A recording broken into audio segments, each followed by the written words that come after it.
Why do I think that I was supposed to be smart enough to choose out a man who could fix every freaking thing that was ever wrong with me, that he was going to complete me? Marriage is 50-50. It is not 50-50. Porn is a huge problem, leading people to think that stuff between men and women is just going to happen. These are not real things. When a person engages in this fantasy, it starts to dehumanize not only men and women, but them as a person.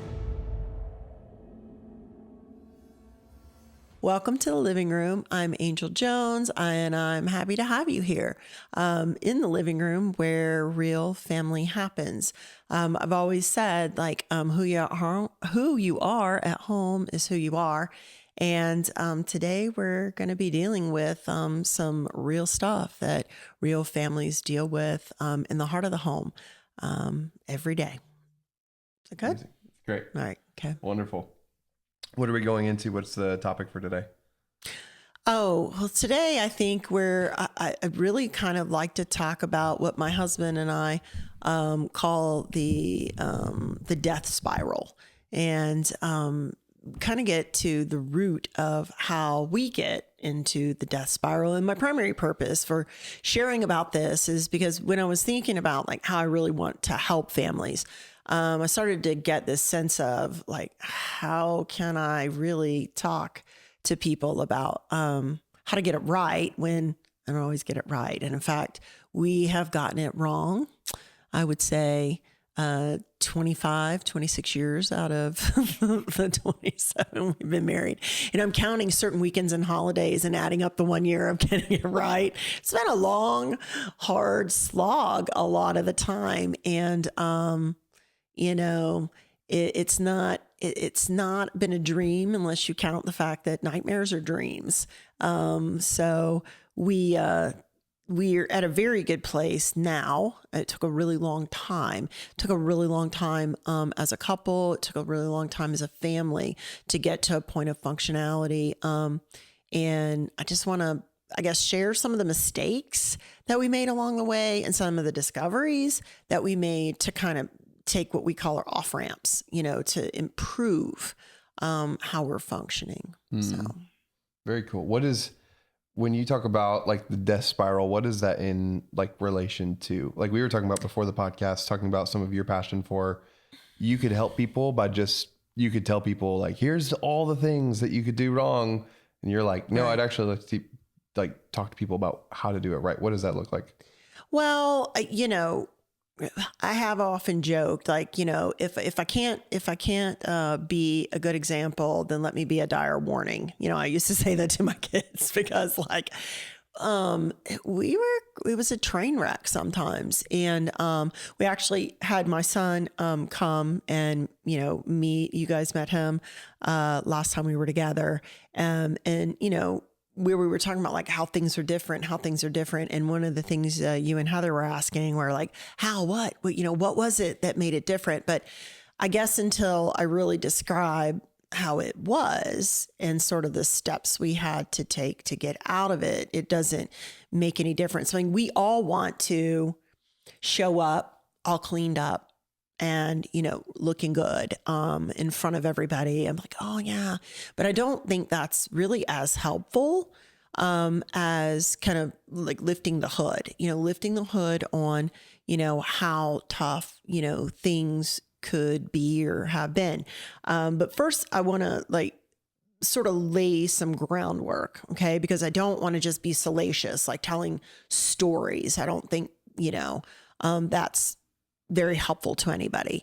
But every person who gets married brings to the table all of their baggage, the baggage of their family, the baggage of their individual self. And we all have a tendency to think that it's super unique. We carry around this unique bag of garbage, but who in here was ever made fun of, bullied in high school? In fact, I don't know who the bullies were because everybody was bullied. And I think sometimes even the bullies didn't realize they were bullying someone else. So we've all felt awkward and odd and rejected, especially in school. So almost all of us get stuck at the very least as that, weird high school kid who just wanted to fit in, or someone who fit in doing things that they didn't want to do. Be it like acting mean to other people, or maybe getting engaged in sex, or, playing sports they didn't want to play, or performing in academics, whatever. And we get kind of stuck there. And so we're looking, to fill those sort of broken pieces, even if we didn't have big T trauma. Like, we're looking for a partner to kind of fill in those spaces where we don't feel entirely whole. The problem with that is we're going to find a person who happens to be that unique complement. And this is psychological principles, who are actually going to trigger all of those insecurities, all of those difficult areas, because we're actually wired in our brains to get it right, to sort of fix it. It's a survival mechanism. So you end up with a person who has a set of triggers and coping mechanisms that complements your triggers and set of coping mechanisms. And the way this basically works is a person will be triggered, and then they'll engage in a coping mechanism that triggers their spouse, who engages in coping mechanisms that trigger their spouse. And so it becomes this just loop, and for my husband and I, it became this race to the bottom kind of loop. I mean, and we went into this couples intensive, and it wasn't too long ago, actually. And my husband very much took leadership in it, because we had been going around this, trying to get it right, white knuckling it, doing these types of things where, like, he would do something where I would feel, not seen, not heard.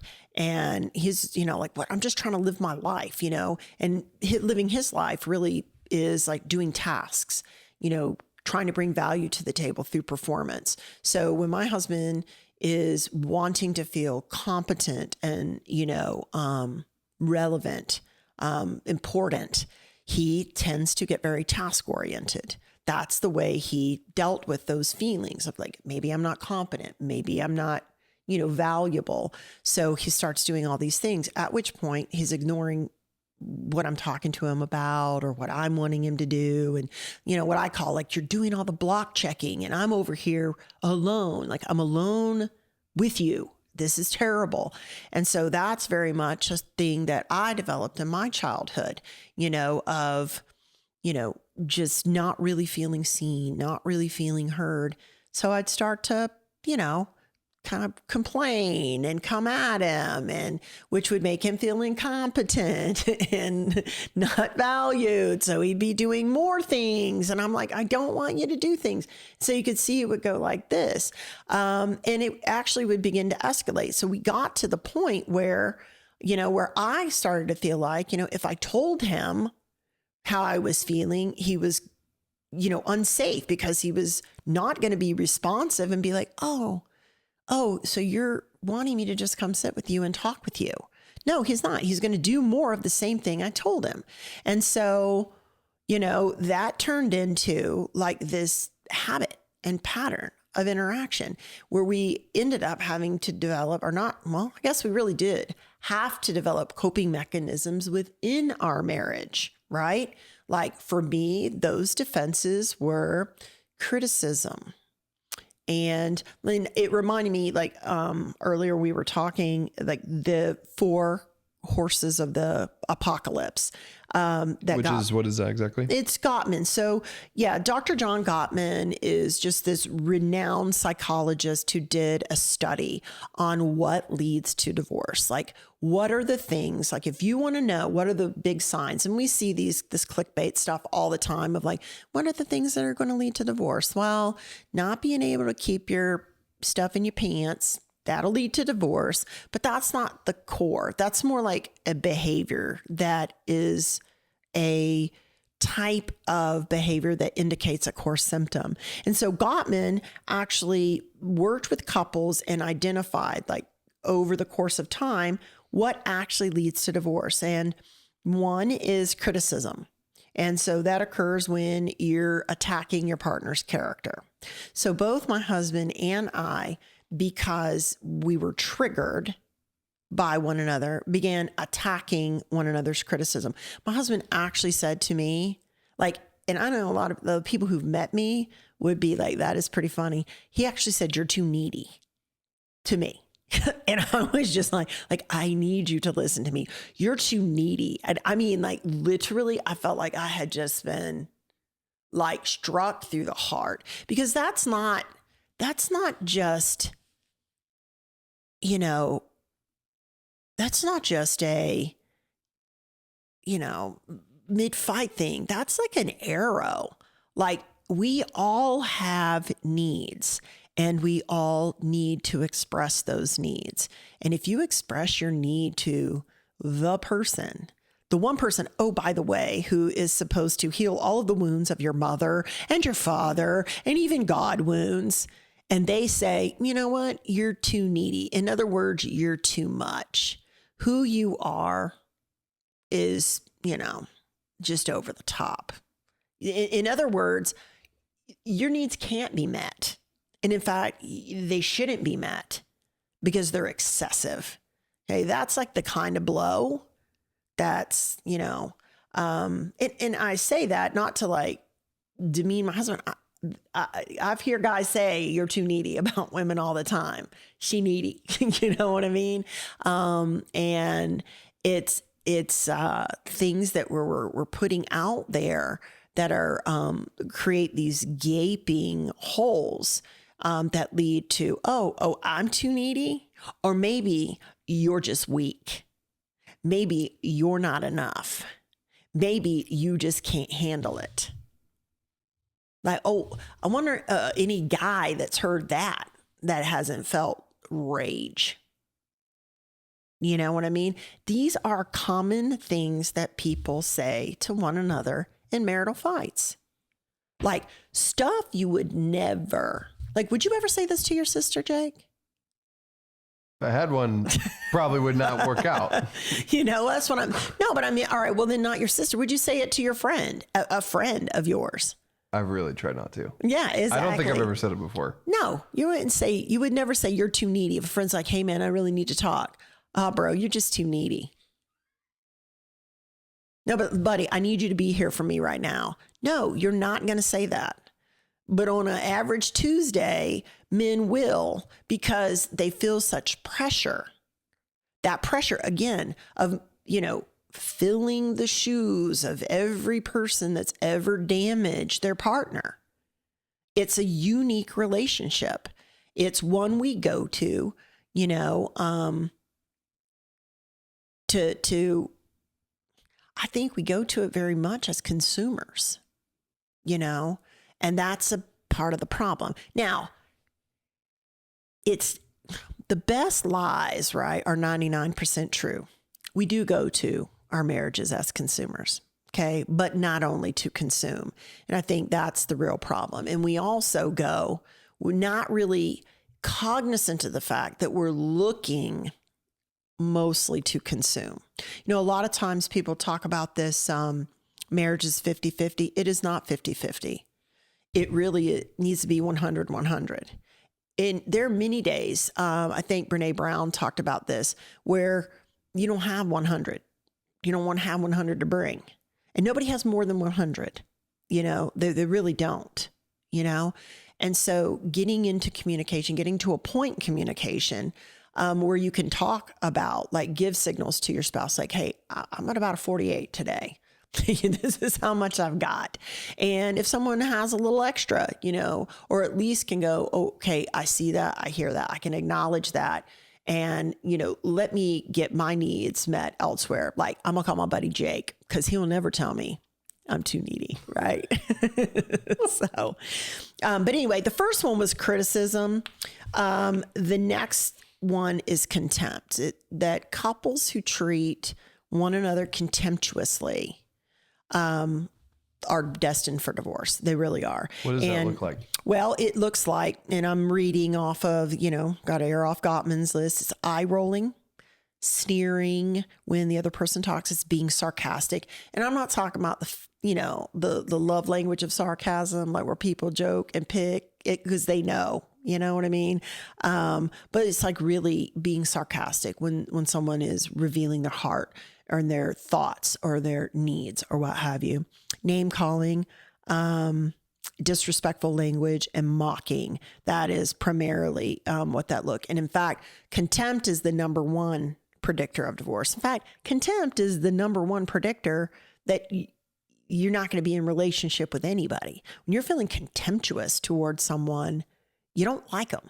And when someone's feeling contemptuous towards you, you realize this person does not have my best interest at heart. They're not for me. In fact, they're against me, you know. But I don't know a married couple who hasn't engaged in contempt toward their spouse.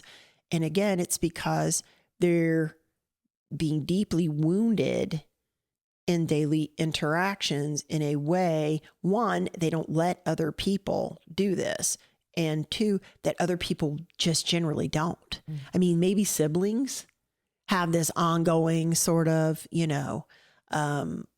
get in there and, I mean, even my adult sister, my adult sister and I, well, I'm saying adult, like we didn't do this when we were kids. We did this when we were adults.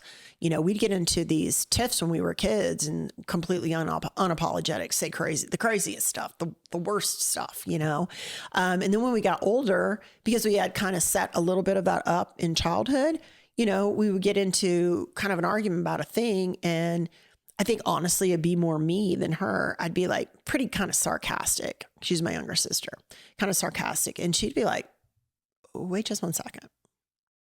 Like, it is not okay for you to talk to me like that. Like, do you hear the tone that you're using? Like, and we're kind of sarcastic with each other, joking, not sarcastic with each other. We just have that sarcastic wit or what have you. But she would, like, hey, and we had to like learn some new boundaries, and I'm not going to tell on her some of the things she said. I'll just tell on me. I'll just say that there were some things she said to me too, but we had to reestablish, some boundaries as adults. But like most adult relationships, we do not feel free to treat others with contempt, but in marriage, people often, treat people with contempt. And if the marriage becomes, characterized by that, then, you've got a flashing red light that, you've got a divorce coming. Next one is defensiveness and stonewalling. And look, at the sake of sounding a little sexist, I'm just going to go here with this. Okay. Criticism and contempt. I see generally more of this with women. Okay.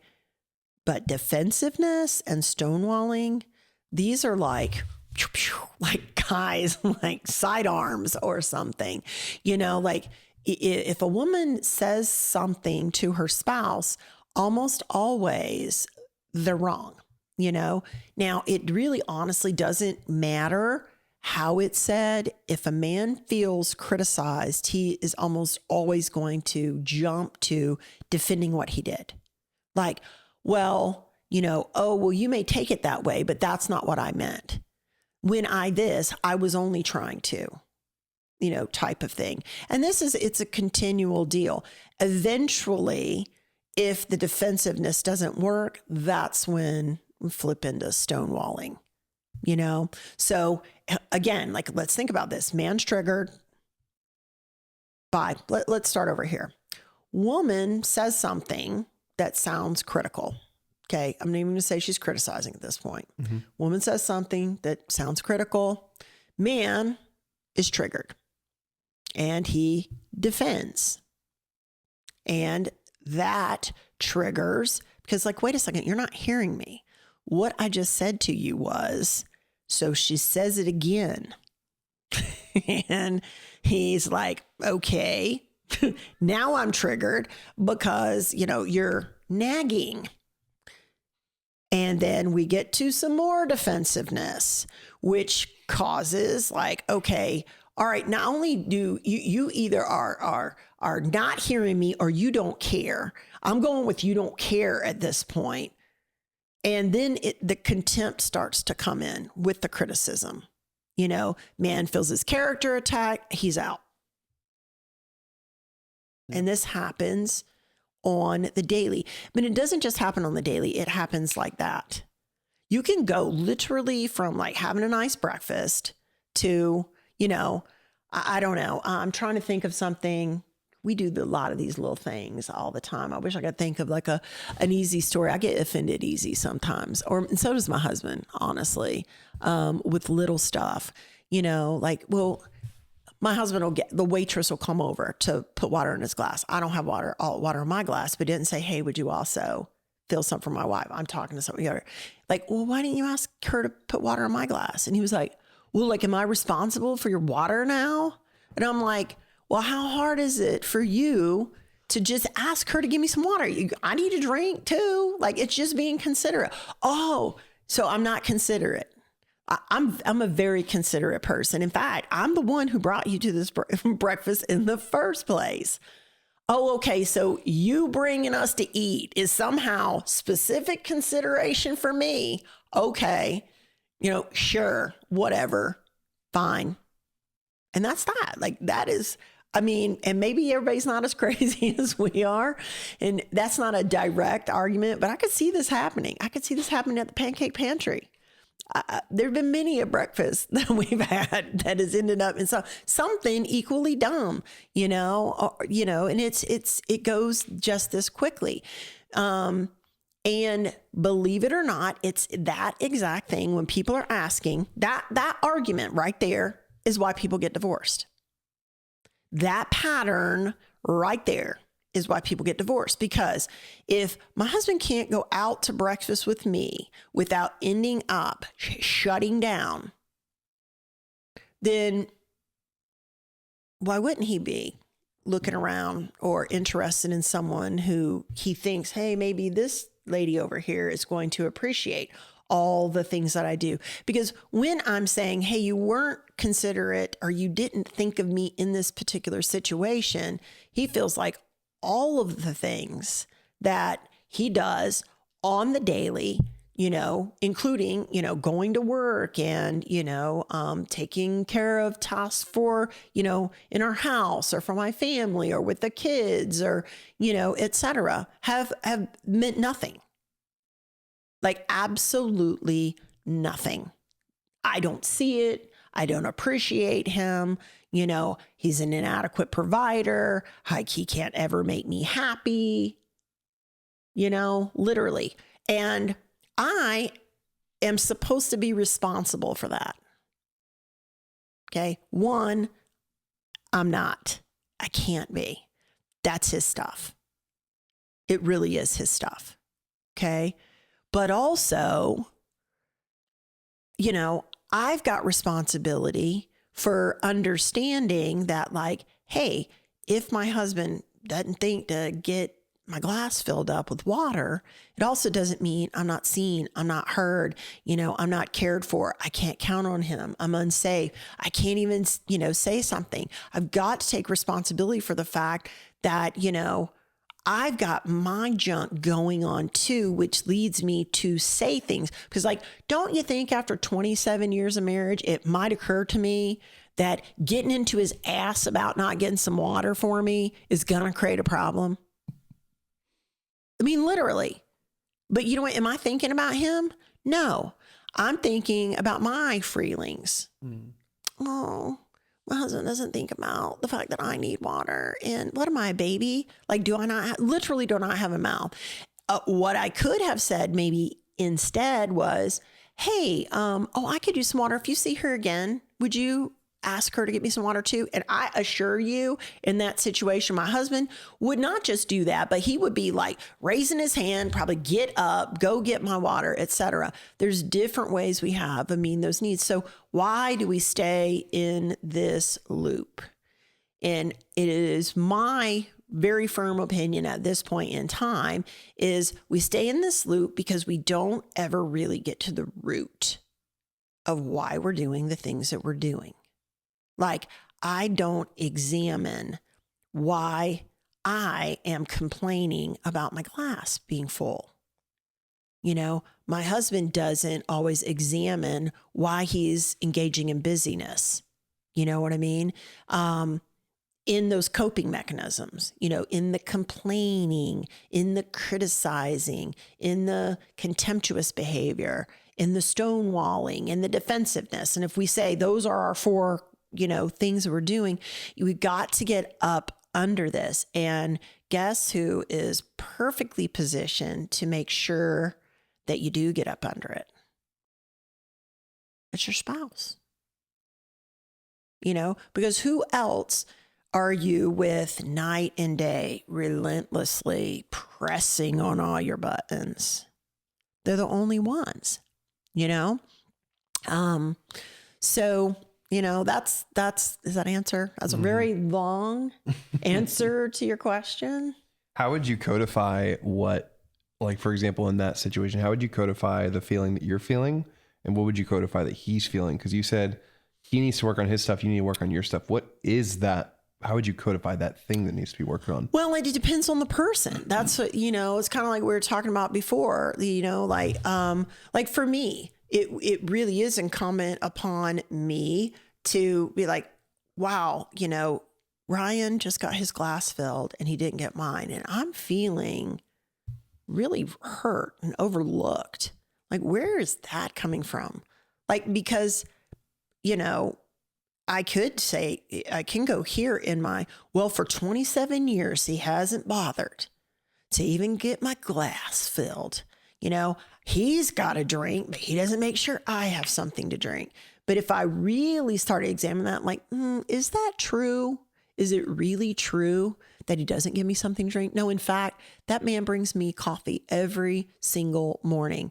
You know, he likes to joke around. He's like, you know, I know how you like your coffee. And I'll like, he's handed to you. And he heard that one time. And every day, if my husband is home, if we are together, if he has to go down the street to get me coffee, he hands it to me every single morning. So the fact that I've gotten triggered in, you know, by this water glass, you know, situation, it is a me thing. Now, what would be, you know, better to do is like, if I start to say, hey, you know, hey, I feeling when this happened, I felt X. And my husband was able to go, wow, you wish that I had gotten your glass filled for you. Like, you wish I had noticed that you needed water too. And like empathize with me. It would go a very different way.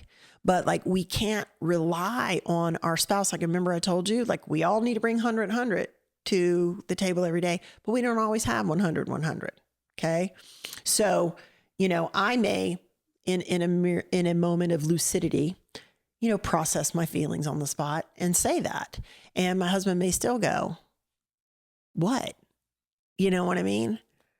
I didn't see that you had an empty glass. I didn't realize it was my week to watch your water glass.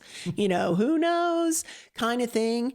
And at some point in time, you know, there's got to be an off ramp to that. And so that's one thing that my husband and I have worked on together is we've looked at our own pattern, like our own pattern of escalation. And that's how ours typically will start. My husband will do something that is hurtful to me. Usually this is how ours starts. And I will say something about it.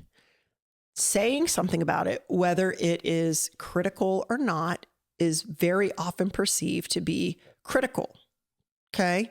Then he will defend. When either of us notice criticism, defense, additional repetition of the, you know, instructive remark, you know, escalated defense, contempt, that's how it goes with us. So what we've actually practiced doing is recognizing when we've stepped into that death spiral, that escalation, because that death spiral for us is like, it's this. And then we're all into this whole thing. But if one of us can step out off ramp, then we sometimes have to step out and be like, hey, I can't with you right now. You know what I mean? I'm taking an off ramp. And that's kind of a safe word for us. I'm taking an off ramp. Now, I won't say that every time someone has said I'm taking an off ramp, the other person's not going, oh, yeah, no, you're not. You know what I mean? Oh, really? You know? But, you know, with practice that you learn how to identify it. Like when something feels critical, instead of being like, you're criticizing me. And sometimes that happens. You're criticizing me. You're so critical. You know, I feel criticized. And if that doesn't de-escalate, then it's like, hey, I'm taking an off ramp here because I'm not willing, because our fights end up going up to the point where we're screaming and yelling and saying shit you can't take back. I mean, there's forgiveness. Okay. But I heard an analogy of like how forgiveness works. This little boy, his dad took him out to a fence that was in his yard, and his dad or grandpa, I can't remember when I heard the story, gave him a nail gun. Okay. And he was like, hey, I want you to just go crazy on this fence. Okay. And kids just started pow, pow, pow, pow, pow, pow, popping nails in there into the fence. And then he was like, okay, you're good. You've had fun with that. And he was like, yeah. And he was like, now you need to go and pull every single one of these nails out. Okay. And so that took a lot more time than popping those nails into the fence with the air gun. And at the end, you know, the dad asked him like, okay, now you've pulled all the fence out, but what's happened to the fence? Okay. And it was full of holes. So when you go and you're popping off, even if you come back and you know, make amends, you're always going to leave those holes. And, you know, I might say, okay, well, we can get some wood filler, but yeah, that's like scars. You know, you can fill those holes in, but that fence is never, ever going to be the same. And so it's best to avoid popping off, you know, and we could go down the route, have the forgiveness discussion, either now or another time, but you know, that's a tough one too. Well, what does that look like into figuring out your patterns? Like, are you guys going to couples counseling, therapy, individually, together? Are you guys figuring out in your conversations? Are you guys asking questions? How do you guys self-reflect to figure out what patterns you guys need to fix? Like, what are those questions at a general level that you need to figure out? Okay. So, for us, we actually went to several rounds of couples therapy. And I would suggest to people, if you're going to a couples therapist and it's not helping, go to a different couples therapist. Okay. That's one. I think sometimes people will go, they think that, oh, I went to a couples therapist. It wasn't effective. Well, they may not have been a good fit, may not have been effective for you. There's various modalities, and different levels of experience and expertise. But my husband and I brought very different things to the table.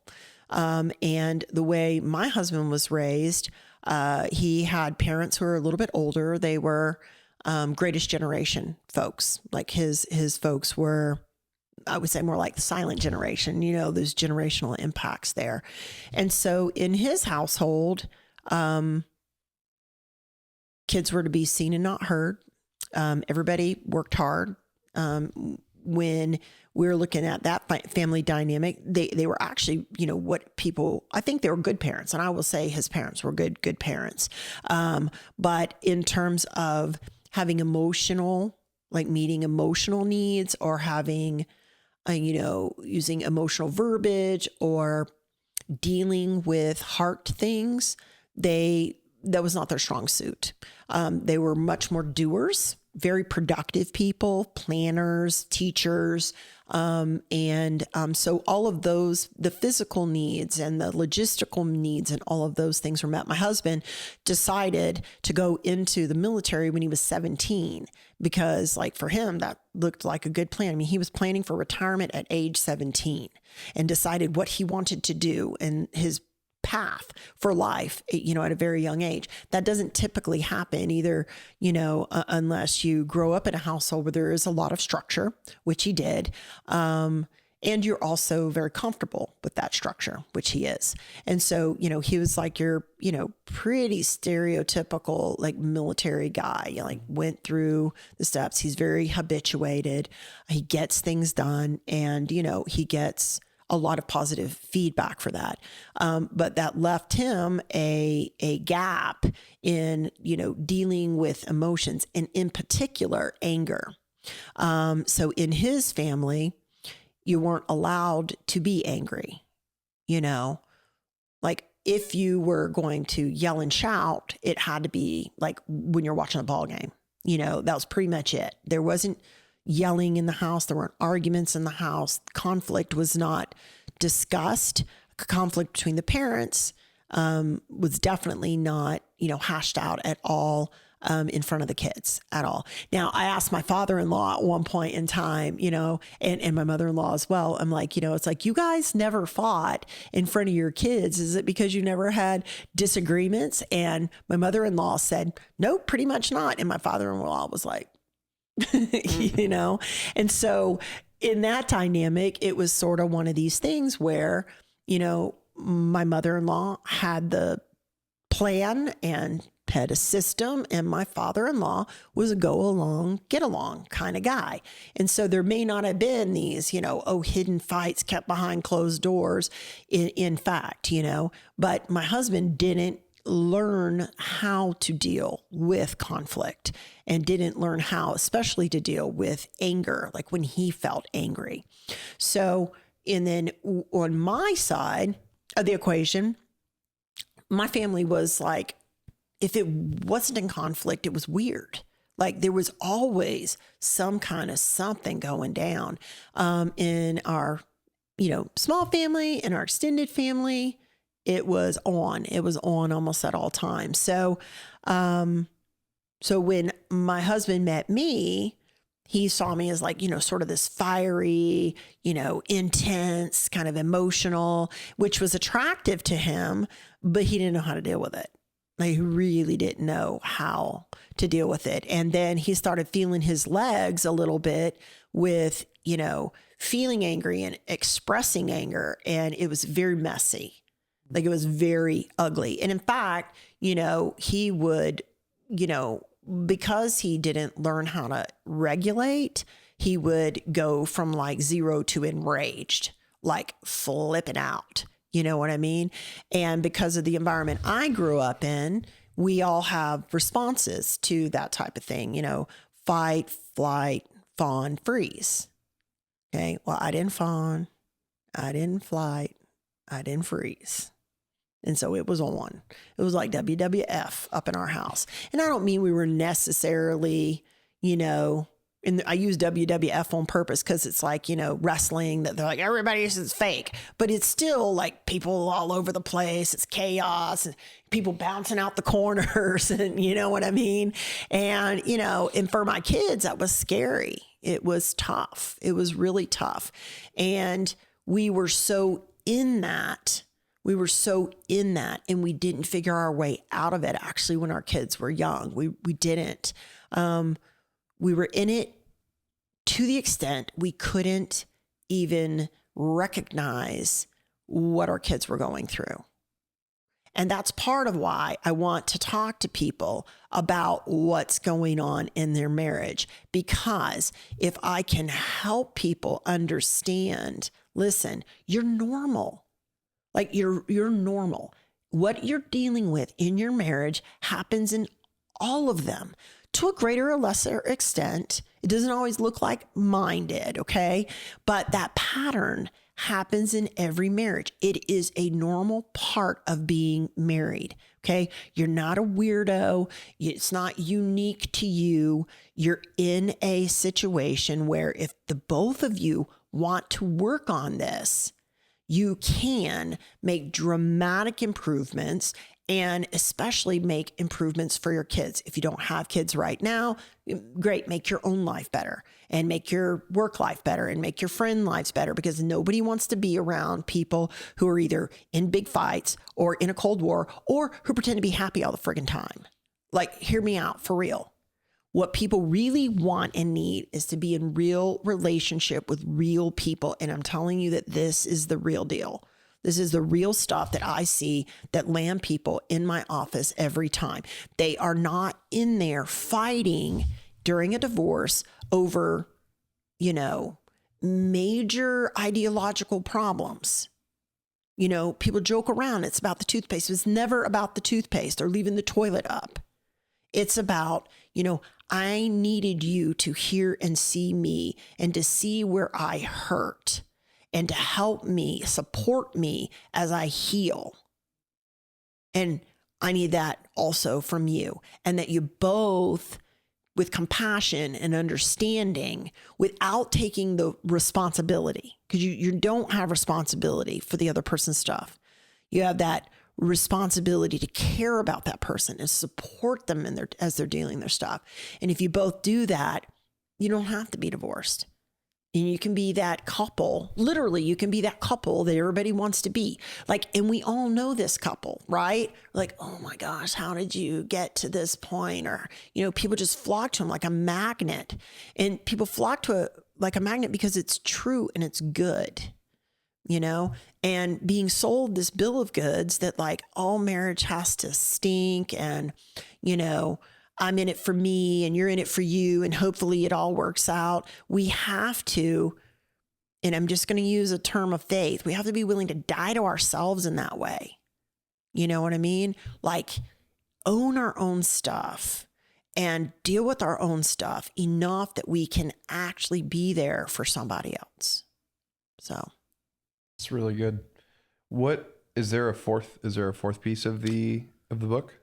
Well, I thought I went over all of them, but let me just go over it because it was a little disjointed. So yeah, the 4 horsemen of the apocalypse for couples is criticism and contempt, which I think usually are employed, not always, but usually employed by women more often. And then defensiveness and stonewalling.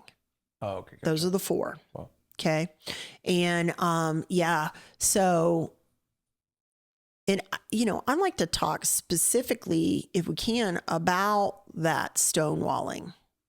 Okay. And I know Gottman kind of tags in on that contempt, where there's contempt. I think stonewalling is a form of contempt. Okay. Because have you ever used the silent treatment as a method of coercive control? Mm-hmm.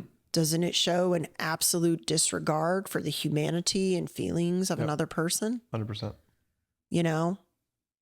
At this point, I'm done.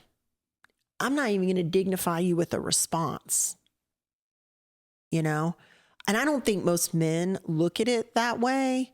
I think most men have really retreated into their cave or into a foxhole. They're just trying to keep their head down.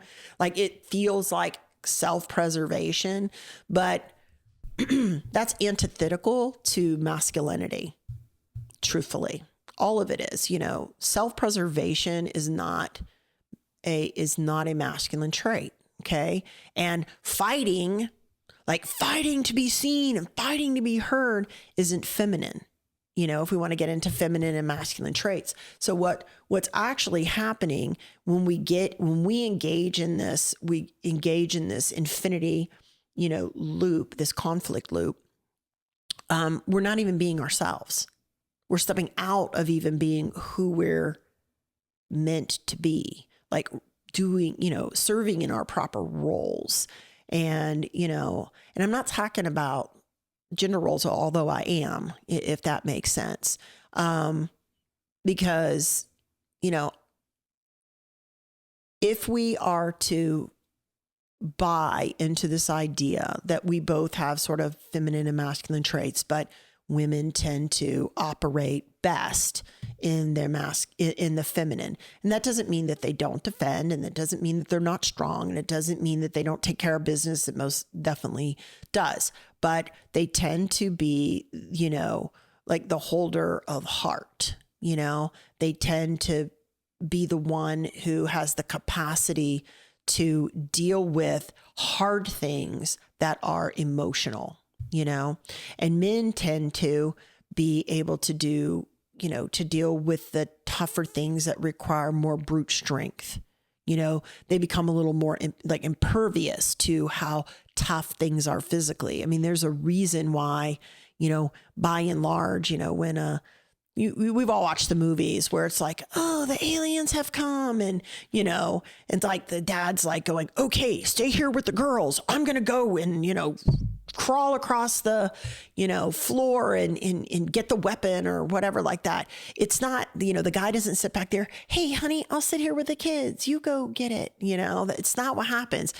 And it's, maybe it's a stereotype, maybe it's not. I don't think it is. I think we're actually built as women to predominantly function in the feminine, and men to predominantly function in the masculine. And I think there's been a lot that is of pressure that's come to bear that has caused men to become inherently less willing to stand up and do hard things. And women have been pushed to inherently stand up and do the harder things, like, hey, there's an issue here.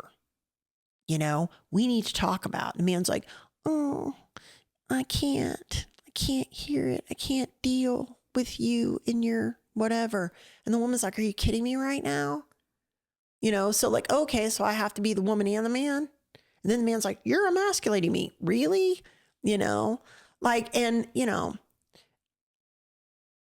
It's not that complicated to step out of it. It really isn't. And I think, I'm not going to say that a man or a woman has more onus on them, because it's my belief, especially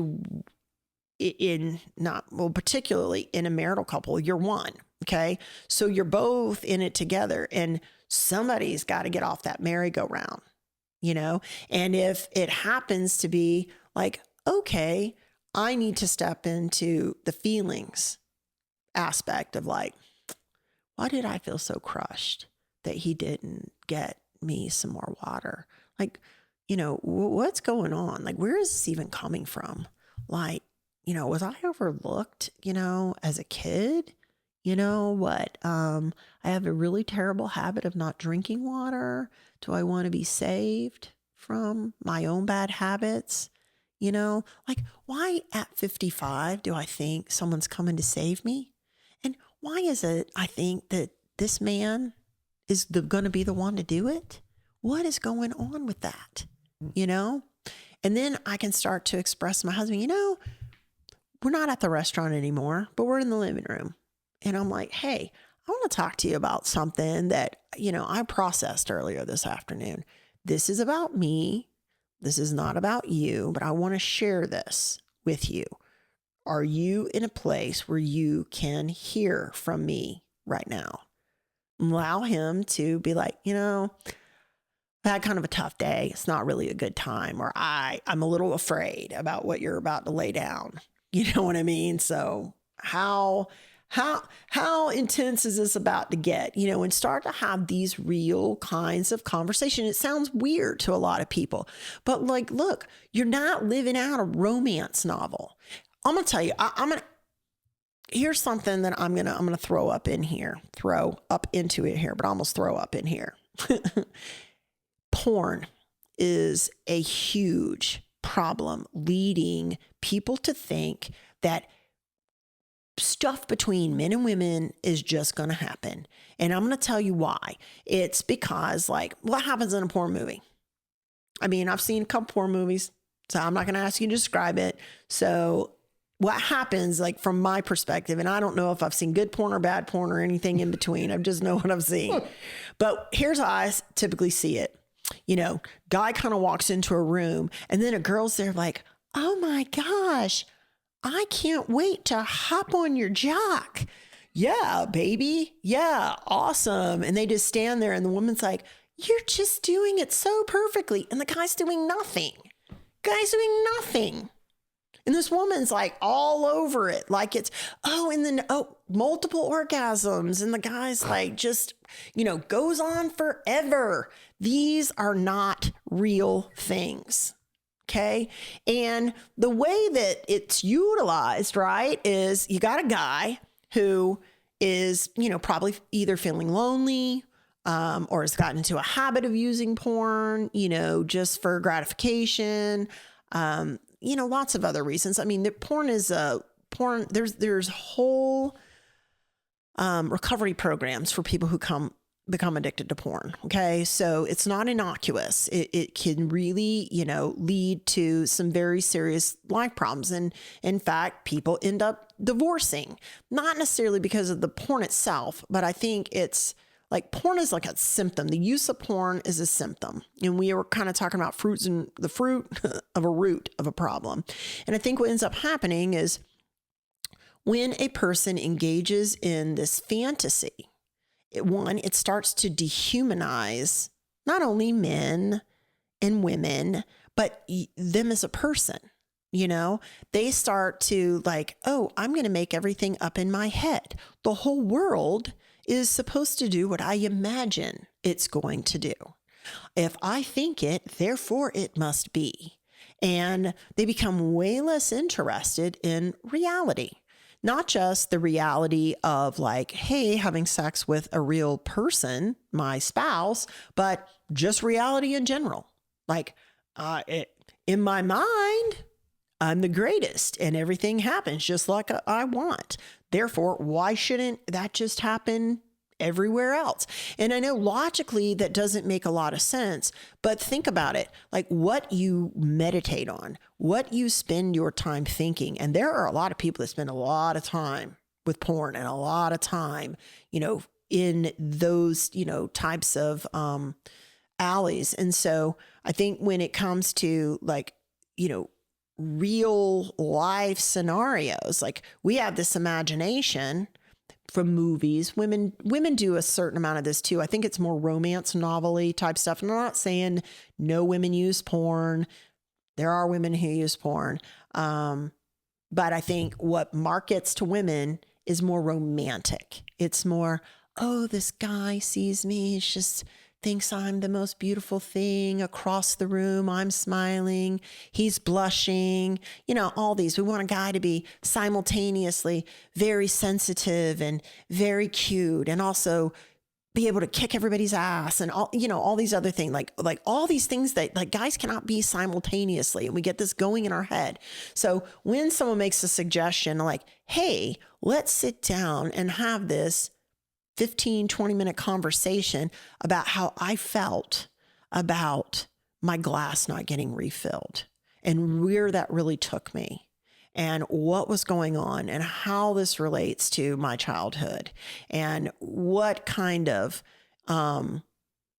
work needs to be done or maybe help that I need to work through this type of thing. They think it's ridiculous because, hey, if you had chemistry, if it was really meant to be, you just automatically, you just look, I know, that's right. You know what I mean? Or like, hey, you want to, of course, man. That was amazing. In like 10 minutes. That is not how it works. Maybe it's supposed to last more than 10 minutes. I don't know, but it doesn't usually. And that's just the fact. What word? It's true, okay. Jake. Can't say the same for myself. Sorry. But I'm you're a newlywed, so there's that. 100%. I'm just gonna say, for those of you where it's generally 10-15 minutes, that's normal. No, I love what you're saying. It's so good. Where does your faith play into all of this? Like you obviously have the dynamic between you and your partner, but what does the dynamic look like in terms of your faith? Well, I think you had asked sort of like, where do you go with this? Where do you go with this in terms of therapy or in terms of wherever? And like for me, my husband has a counselor, and he and I both share Christian faith. My husband has a counselor that's helping him with specifically around emotions and like getting comfortable with emotions and understanding like how to differentiate. Like, oh, this feeling is X or this feeling is Y, and working with him particularly to help us in that respect. For me, a great deal of what I do is I take it to God in prayer. And it's not that I don't work with our marriage counselor or what have you, but when I have something come up for me, I find that going to God in prayer and asking God, like, to help me put a finger on this place. Like, where is this coming from? What is this all about? And then there's this concept, and it's really, it's just a principle. Okay. But there's this concept of taking your thoughts captive and making them obedient to truth. Okay. So the way that we think leads to how we feel. And then how we feel leads us to behave a certain kind of way. So if we're seeing a behavior that we don't like, okay, the way that we reprogram it is to figure out what we're thinking, what our belief is. Okay. Well, that leads us to the feeling, that leads us to the behavior. And so if I'm saying, all right, you know what? The only way that I'm going to get my needs met is by telling my husband what he's got to do. Why am I keep doing that? Because it seems like when I actually tell him what needs I need met, especially this way, then I'm not getting my needs met. So why do I keep doing it? Why do I continue to go basically to the well for, try to draw up and come up empty? Well, there's a thought that occurs to me. It's like, well, because there's something wrong with him, which leads me to behaving contemptuously. Because I'm going to you. Look, I'm going to you.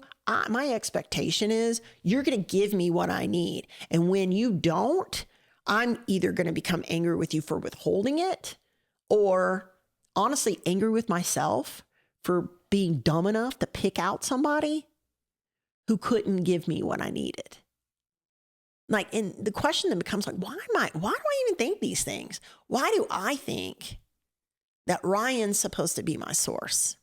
Why do I think that I was supposed to be smart enough to choose out a man who could fix every freaking thing that was ever wrong with me, that he was going to complete me?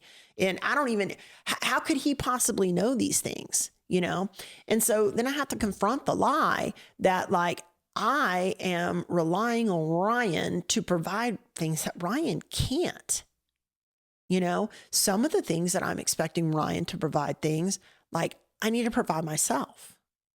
I need to open my mouth and ask for what I want.